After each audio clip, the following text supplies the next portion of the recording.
Manhã, ele trata da primeira carta aos Coríntios,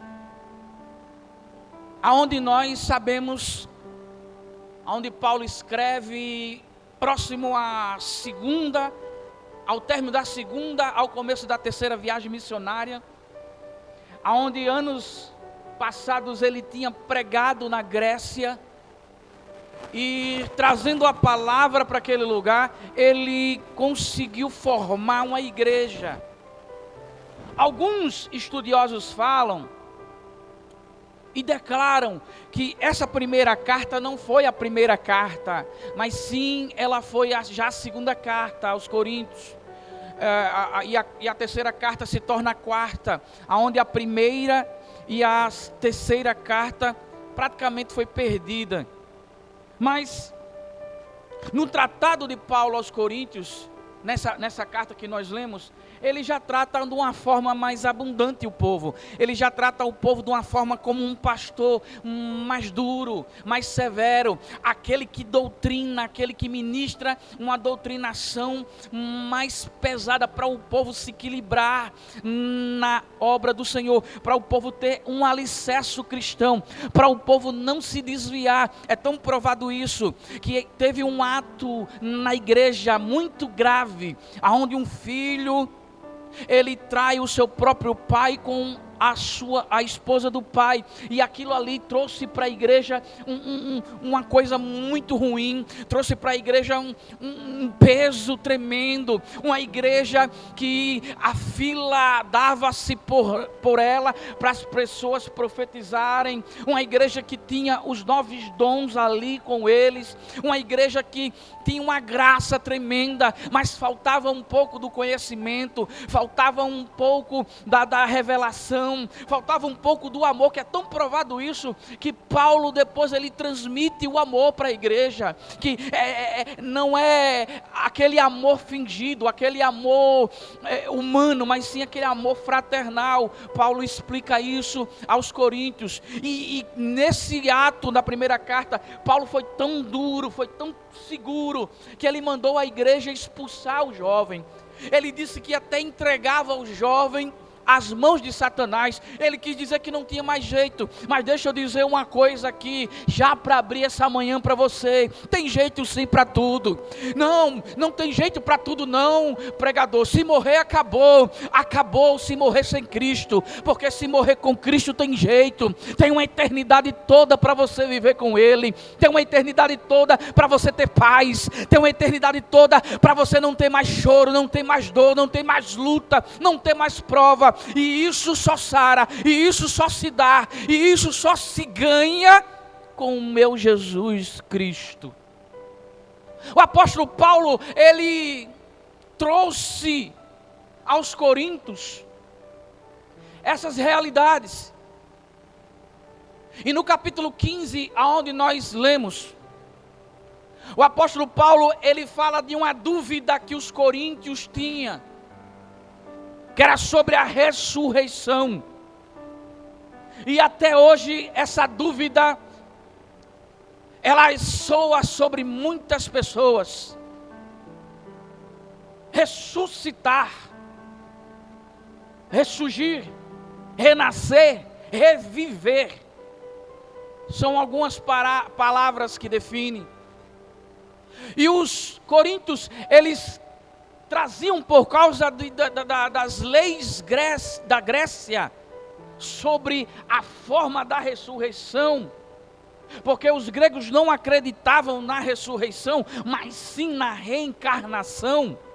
Por isso que surgiu muitas religiões sobre o tema de reencarnar, onde os gregos já cultuavam e já pregavam isso nas suas teses.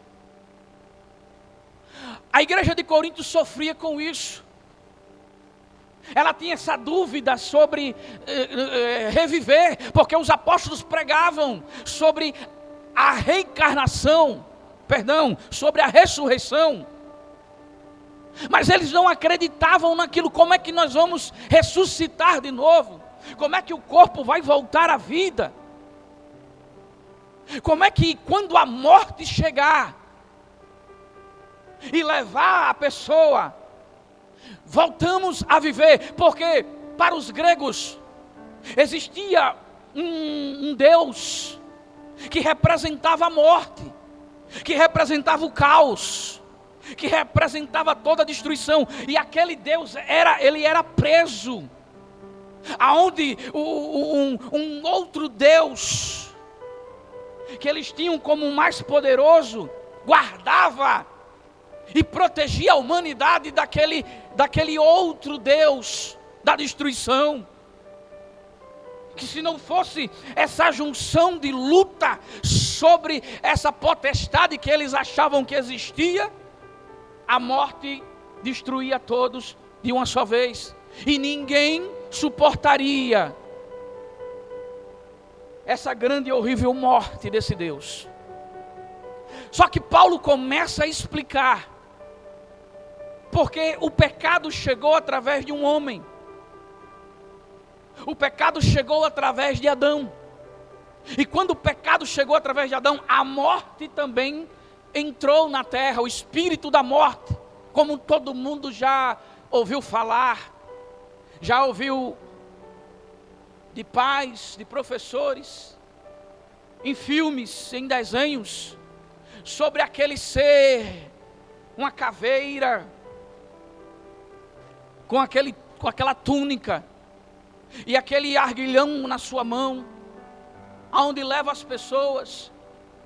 Esse espírito entrou na terra, e esse espírito vem tirando a paz de muita gente. Você que está em casa comigo agora, ouvindo essa palavra, você que está ligado, reflita comigo agora. Reflita comigo sobre a morte. E nós que estamos vivos não sabemos o que é.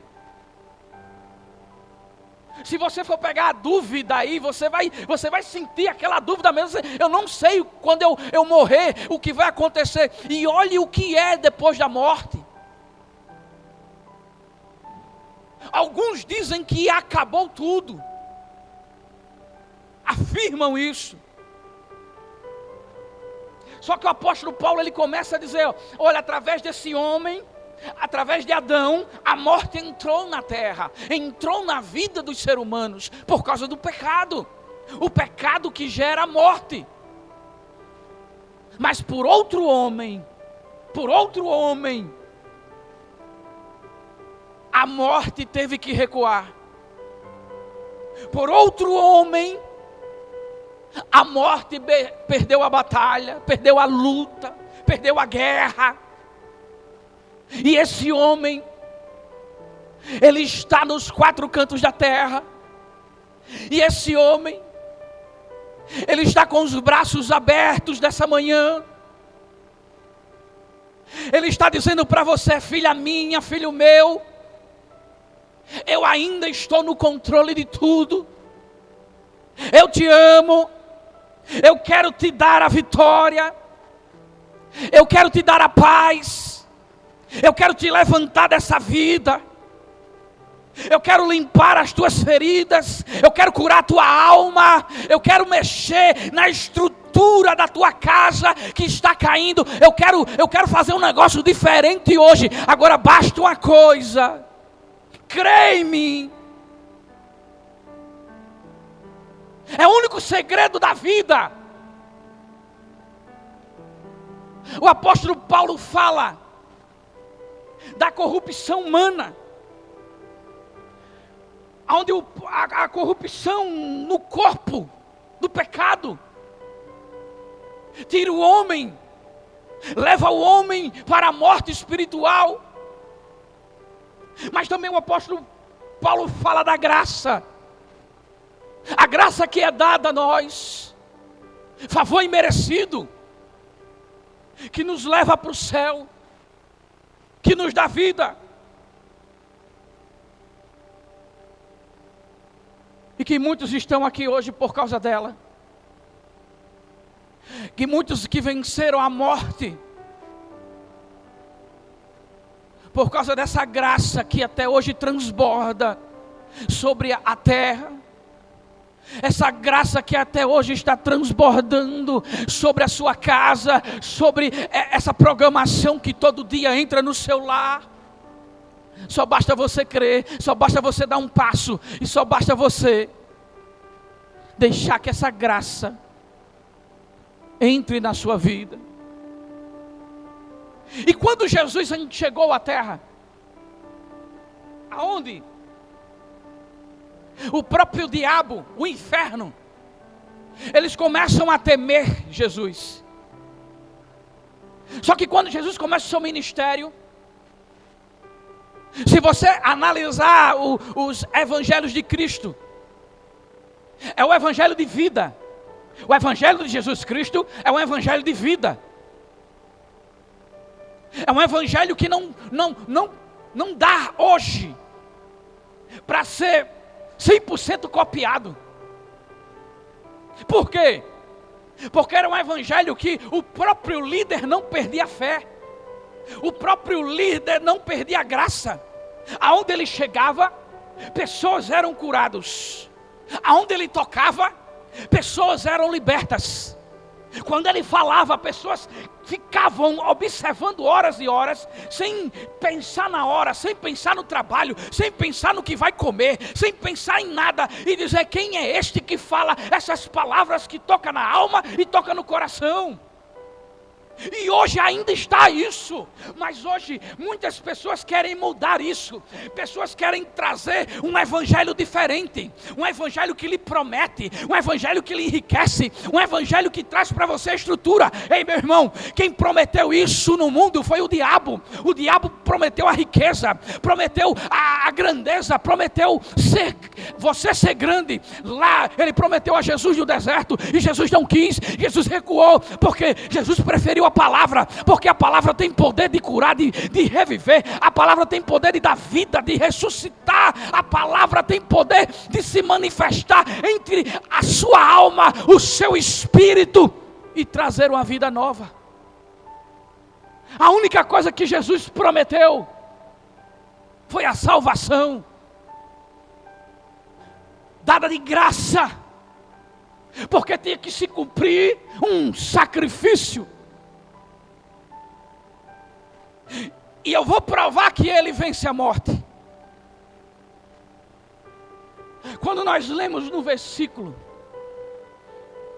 que Paulo diz: ó morte, aonde está o teu arguilhão? E podemos ver que aquele arguilhão, um grande pensador fala que aquele arguilhão da morte é onde ele rompe o fio da vida. Que alguns estudiosos falam, cientistas, que a vida tem um fio, e esse fio cresce a cada tempo passado, até então chegar um dia desse fio romper. Podemos até acreditar que esse fio exista e venha romper a nossa vida, mas tem um homem que ele tem a mão furada, ele tem a marca dos cravos no seu corpo, os pés furados, que ele remenda o fio, que ele dá outro fio de vida, e que ele muda a história. E ele está aqui hoje, nessa manhã, para tratar com você. Eu meditei nessa palavra hoje para trazer uma palavra de reflexão na sua vida,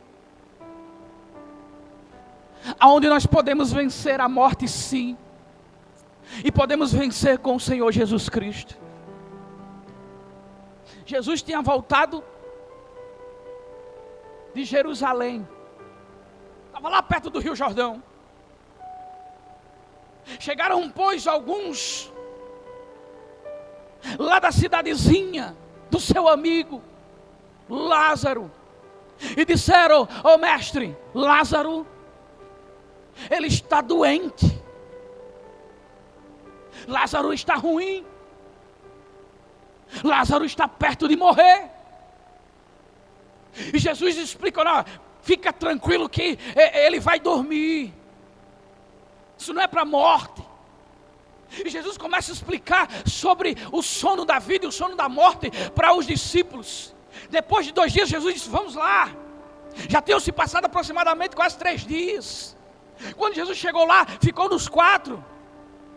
Quando Jesus chegou na casa, não tinha ninguém na casa. Estavam lá perto do sepulcro já. Marta, correndo aos pés dele, disse: se o Senhor estivesse aqui, ele não tinha morrido. A morte venceu. A morte levou o meu irmão. Jesus: calma. Se creres, verás a glória de Deus. O teu irmão há de ressuscitar. Olha a dúvida. E ela diz: eu creio que naquele grande dia, quando a trombeta tocar, ele vai ressuscitar. Hoje não. Hoje não tem jeito. Acabou, a morte chegou. E Jesus pergunta: onde está o corpo? Chega Maria, Maria mais branda, e diz: mestre, meu irmão morreu. Se o Senhor estivesse aqui, ele não tinha morrido.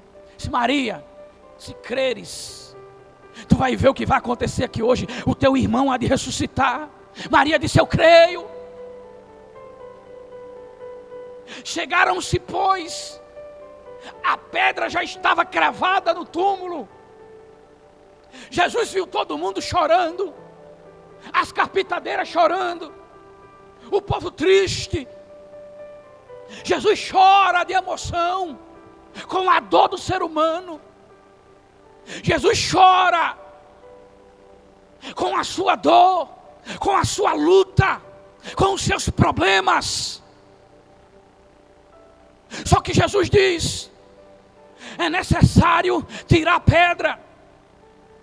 É necessário que alguém tire a pedra. Marta sai e diz: não dá mais, Senhor, cheira mal, está podre, acabou. Tem pessoas que dizem isso todos os dias na nossa vida: acabou, está podre, cheira mal, não tem jeito, não vai dar certo. Mas é necessário tirar a pedra. É necessário tomar uma posição. É necessário dar um passo. É necessário ter atitude. Para Jesus fazer um milagre, você precisa fazer o possível, porque o impossível Ele vai fazer. É necessário. Jesus não quer saber se não presta. Jesus não quer saber se está podre. E o corpo já estava em estado de decomposição. Como alguns cientistas falam, que a morte, quando vem, todos os órgãos paralisam. Aproximadamente em 12 horas do corpo morto, os órgãos começam a inchar dentro do seu corpo. Por isso que alguns defuntos, eles soltam gases. Daí então o sangue fica pedrificado. Não funciona mais nada. Aproximadamente 18 horas a 20 horas, os órgãos vitais incham tanto que começam a explodir dentro do corpo. Daí se forma o estado de putrificação, onde o corpo começa a apodrecer, o sangue apodrece. Daí então, aproximadamente 24 horas, o corpo começa a ficar mais frágil. A pele começa a ficar mais mole, a carne também já está podre. E começa, pelo cheiro, pelo odor, insetos invadirem o túmulo ou o caixão e começar a decomposição do corpo. Isso é um sistema do corpo humano, aonde tornará o pó, onde surgiu e tornará do pó. E o corpo de Lázaro já estava nesse estágio. Não tinha jeito. Para a ciência não tinha jeito. Para nenhum astrólogo físico, para nenhum mago ou feiticeiro da época, acabou. Não tinha mais jeito. É tão provado isso, que o judeu acreditava na ressurreição até o 3º dia. Depois do 3º dia, não dava mais. Não tinha mais jeito. E o corpo de Lázaro já estava chegando ao 5º dia. Quando tiraram a pedra, sentiram o mau cheiro no ar. Jesus olhou para cima, orou a Deus, e com uma voz, ele diz: Lázaro, sai para fora. E muitos observando aquilo, eu posso imaginar o silêncio tomar conta da multidão.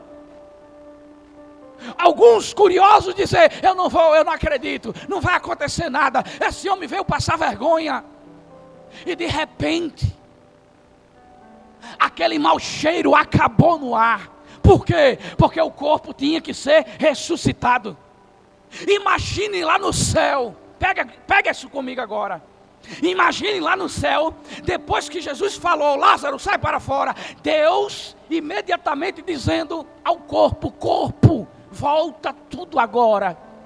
Imagine comigo, os órgãos que explodiram dentro do corpo, pedaços por pedaços, se unindo de novo e voltando, o sangue começando a refinar, as células começando a trabalhar, o pulmão enchendo de ar, o coração começando a bater. Por quê? Porque a vida voltou a quem estava morto. A vida voltou àquele que tinha morrido. E quando ele saiu e todos começaram a olhar aquilo e não acreditando, Jesus disse: vai lá, desata os laços dele, tira os lençóis, porque a vida chegou de volta para essa família. Jesus venceu a morte. Certa feita ele estava passando e foi para Tiberíades. Atravessa de Tiberíades para Gadara. Faz um milagre na cidade de Gadara. Ele volta para Tiberíades e uma multidão estava a esperar Jesus. E quando ele chega, a multidão começa a apertar ele. A multidão começa a puxar Jesus, a pegar nele, a tocar nele. Aquela caminhada tremenda, a chegar um homem por nome Jairo, para ele e diz: mestre, minha filha está doente, minha filha está prestes a morrer, vamos lá em casa, Senhor, por favor. De joelho lá com ele, e Jesus disse: vamos lá. Só que no meio da caminhada aparece uma mulher que a Bíblia não identifica quem é, mas apareceu uma mulher, e Jesus no meio do povo, apertado, tocado, ele sente um toque diferente, porque tem pessoas que precisam tocar em Jesus diferente. Tem toques que mexem com a alma, que mexem com a vida. Pessoas que dizem que eu estou há muito tempo servindo a Deus e não acontece nada comigo. É porque você precisa tocar nele diferente hoje. Toca nele de uma forma diferente. Você vem tocando da mesma forma. Muda a estratégia, muda o jeito de tocar. E de repente Jesus parou. E deixa eu dizer uma coisa: quando Jesus para, alguma coisa tem que acontecer na sua vida. Eu não sei a caminhada que você está passando aí. Eu não sei o que você está passando no seu lar, na sua casa, na sua vida. Eu não sei, minha filha. Eu não sei, meu filho. Mas deixa eu dizer uma coisa. Olha, fica atento. Quando Jesus parar, o milagre vai acontecer na tua vida. Jesus parou. E quando Jesus parou, imagine, Michel, multidão parando junto, um batendo no outro, porque era muita gente. Aí Jesus olha para um lado, olha para o outro, olha, alguém me tocou. Aí o Pedro levanta a voz e diz: mas você está de brincadeira comigo? Todo mundo te aperta, todo mundo te toca, todo mundo aqui te sacode, e o Senhor diz quem tocou. Calma, Pedro, porque o toque foi diferente. O toque mexeu no céu, e quando o toque mexe no céu, as coisas são diferentes. Quando o toque mexe lá no céu, aí, meu filho e minha filha, tem milagre diferente na vida. Porque de mim saiu virtude. Aquela mulher foi curada. A aflição do pai Jairo no rosto dele era tremenda. Mestre, minha filha. Mestre, minha filha. E Jesus, vamos lá. Eu posso imaginar aqui Jesus com aquele sorriso dele, que só ele tem. Calma, rapaz, vai dar certo. Calma, vamos chegar. E quando vai chegando perto da casa de Jairo, Chegou um dos seus e disse: pode parar. Olha a palavra. Não incomoda mais o mestre. Acabou. A menina morreu. A morte chegou. A morte venceu. A morte levou. Imagine comigo quando chega essa palavra para você. Quando chega essa palavra para sua casa, para sua vida. Não dá mais certo. Não tem mais jeito. Não. Aí Jesus olha para ele. Olha para o pai. A mãe já estava em desespero. Aí Jesus disse: calma. Calma. Somente crê. Jesus sobe para o quarto. A menina estava deitada, morta. Pedro, Tiago e João. E os pais. Jesus olhando para os pais, o sofrimento da morte, a dor da morte. Jesus olha para a menina e diz: Talita cumi. Que quer dizer: menina, levanta. Na hora, a menina acorda. Eu posso imaginar também aí. Porque a morte já tinha chegado na vida da menina. E quando a morte chegou, o espírito já era, subiu. A alma também sai do corpo. A alma saiu do corpo. E aonde a alma estava? Quando Jesus chegou e mandou a menina levantar, lá onde estavam presos os cativos pela morte, aquela voz lá de cima ecoa com uma luz clara, entrando lá na prisão da morte e dizendo: Talita, vem, menina, volta. E a morte dizendo: não, eu já levei. Não, mas quem está dizendo sou eu. Manda ela subir de volta. Por quê? Porque o meu filho deu ordem.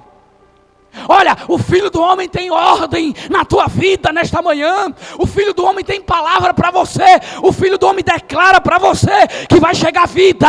Vai chegar vida na tua casa, na tua família. Ei, o espírito da morte tem que obedecer o Senhor da glória, o nosso Jesus.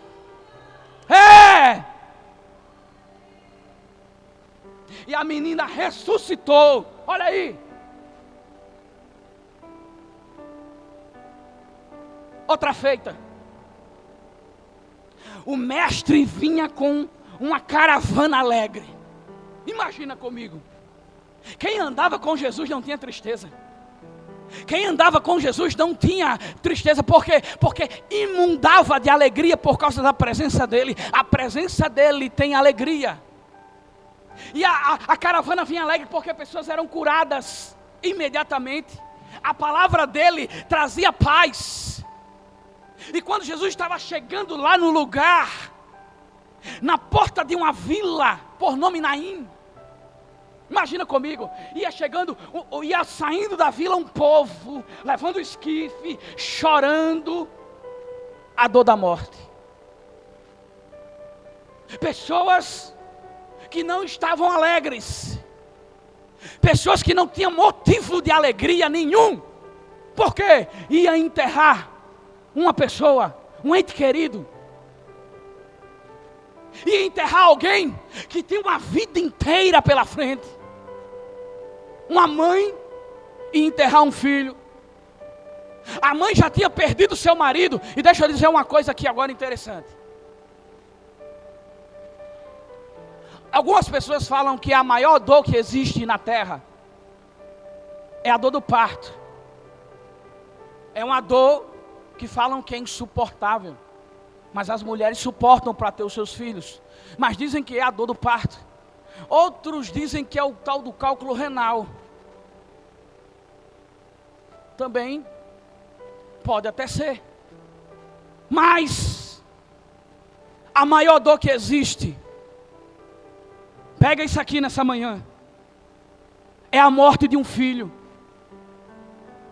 É a morte do seu filho. Deixa eu dizer uma coisa aqui para você pegar isso aqui. Não é a morte nem tanto de uma mãe e de um pai. Não é a morte nem tanto do seu marido. Olhe direitinho, é a morte de um filho. É a pior dor que existe. Por quê? Porque aquela dor que quebra a vida da pessoa. É uma dor que tira a estrutura. É uma dor que arranca todos os seus sonhos. A dor de perder um filho. Pega isso aqui. Porque quem casa e tem um filho, ele tem expectativas naquele filho, naquele menino, naquela menina. Ele tem sonhos. E o amor de mãe, o amor de pai para um filho é tremendo. Até então, perder-se um filho. É tão possível a gente saber isso, que a língua portuguesa, ela não ousou de dar um nome a essa dor. Se você analisar, a dor de perder um pai se chama órfão, ser órfão. De perder um marido ou uma esposa se chama de ser viúvo. Me mostre a dor, a palavra. Não tem palavra quando perde um filho. Me diga a palavra quando você perde um filho. A língua portuguesa não teve ousadia de escrever, porque é uma dor insuportável. É uma dor que nos traz limites emocionais. Porque quando chega no outro ano, chega na data do aniversário, vamos comemorar, vamos soprar velas apagadas. Vamos dizer, ele estava completando 15 anos hoje. Ela estava completando hoje 1 ano de vida. Era para completar hoje 6 meses. Era para completar hoje 10, 20 anos. Não, era para o meu filho estar no meu braço. Era para minha filha estar no meu braço. A dor é insuportável. A dor não tem limite. Eu presenciei uma certa feita. O meu irmão mais novo foi assassinado. Há quase aproximadamente 14 anos atrás, há 13 anos atrás. Era o mais novo, era o que mais dava mais trabalho. Era o que deu mais trabalho à minha mãe. Era tremendo o que ele fazia mesmo. Era o único que perturbava mais. Mas quando ele morreu, eu chego na casa da minha mãe, a minha mãe começa a me esmurrar, ela bate na parede, ela diz: meu filho, Igor, eu quero meu filho, cadê meu filho? Traga meu filho de volta, eu não vou aguentar, eu não vou suportar. A dor da mãe era tremenda. É uma dor insuportável. Deixa eu dar uma palavra profética nessa manhã agora na tua vida agora, você que está aí me ouvindo, que passou por essa dor, que está passando por essa dor. Receba agora um refrigério na sua alma agora, na sua casa agora. Deixa Deus agora dar um refrigério na alma. Deus está dando um calento a você. Deus está pegando você no colo agora e está dizendo assim: minha filha, eu sei o que é isso. Deus está dizendo isso: minha filha, eu sei o que é isso. O meu filho passou por isso no Calvário. Oh, aleluia. Meu filho passou por isso na cruz. Receba agora na sua vida agora um toque do Espírito Santo onde você está agora. Oh, adabashui adabaganabas. Receba agora de Deus um toque do Espírito Santo. Deus está te dando conforto nessa manhã. Deus te está dando conforto agora. Está dando paz na sua alma, na sua vida agora. Deus está trazendo paz sobre o seu lar. Porque Ele lhe conhece. Porque Ele sabe quem você é.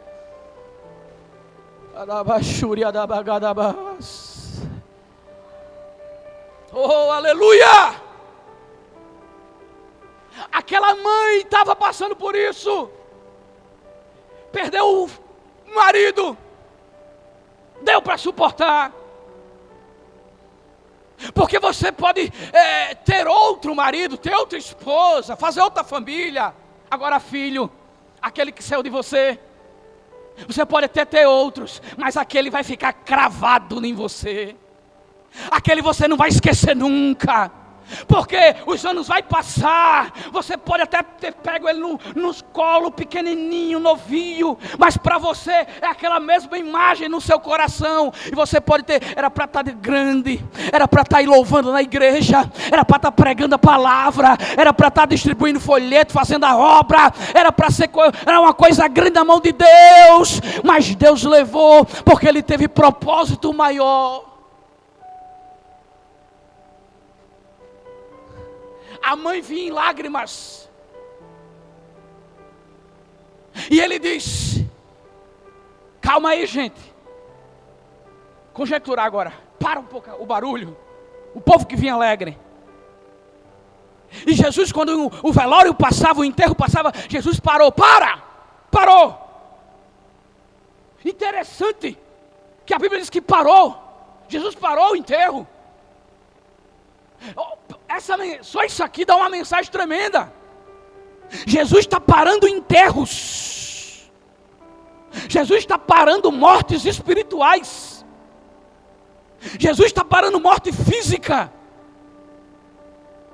Jesus está parando mortes sentimentais, só para te dar vitória nesta manhã. Pega isso aqui. Quando ele parou, ele olhou nos olhos da mulher e disse: mulher, não chores. Não chores. A mulher olhou para ele, eu acho que no coração dela, como é que eu não vou chorar? Eu perdi a melhor coisa que eu tive, eu perdi o meu filho amado e querido. E Jesus olhou para ela, pegou no esquife, quebrou o esquife, botou a mão no peito do menino: não chores. E o menino levanta. Ele disse: levanta, menino. O menino levanta. E todos viram ali a glória de Deus na vida. Aleluia.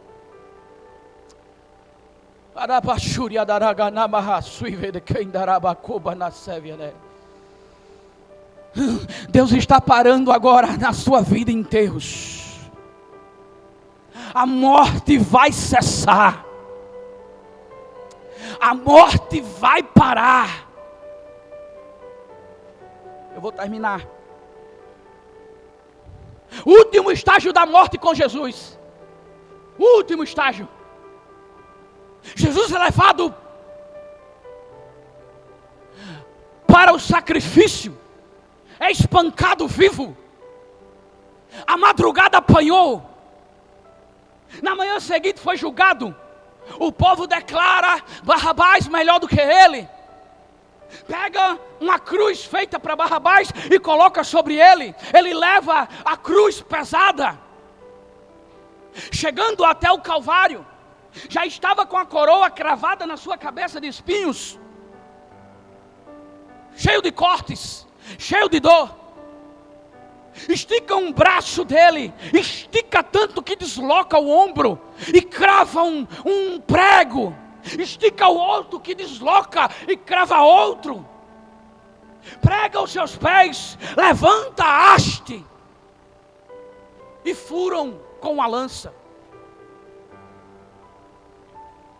Ele dá o último suspiro e diz: entrego a ti meu espírito, Senhor.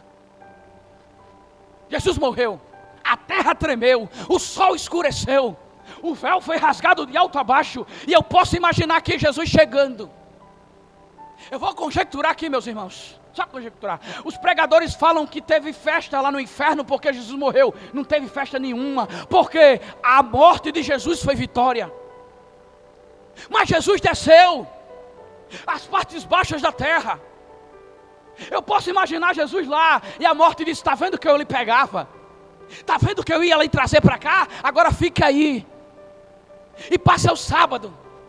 O diabo pede informação: morte, cadê o homem?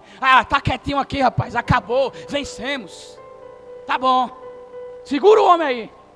Quando foi no domingo pela manhã, o diabo pergunta: ô morte, cadê o homem? E a morte, falando que nem tivesse levado uma surra, cansada, sem força, dizendo: rapaz, por que você não me avisou? Rapaz, por que você não disse? O que? Foi dado a ele poder no céu, na terra e até debaixo da terra. E ele levou todos que estavam cativos aqui, todos que estavam presos aqui, ele levou todos com ele.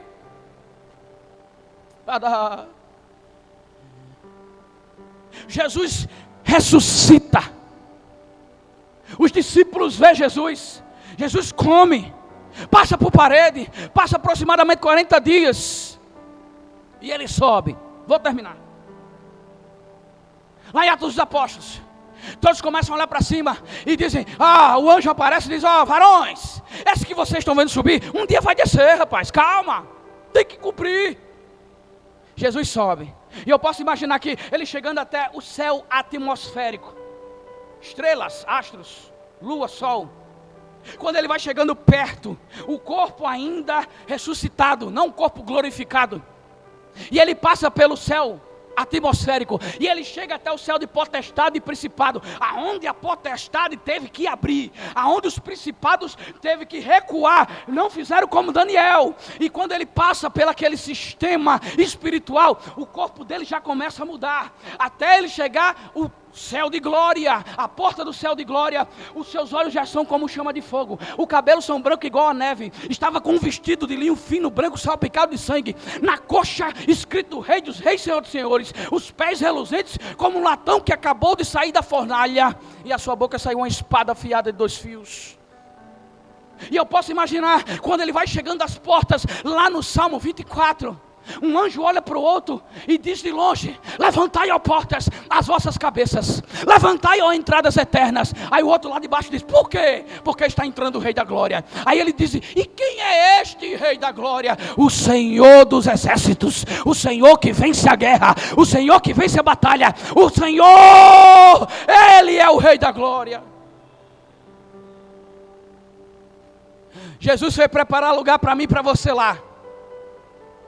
E hoje é a manhã plausível de você aceitar Ele.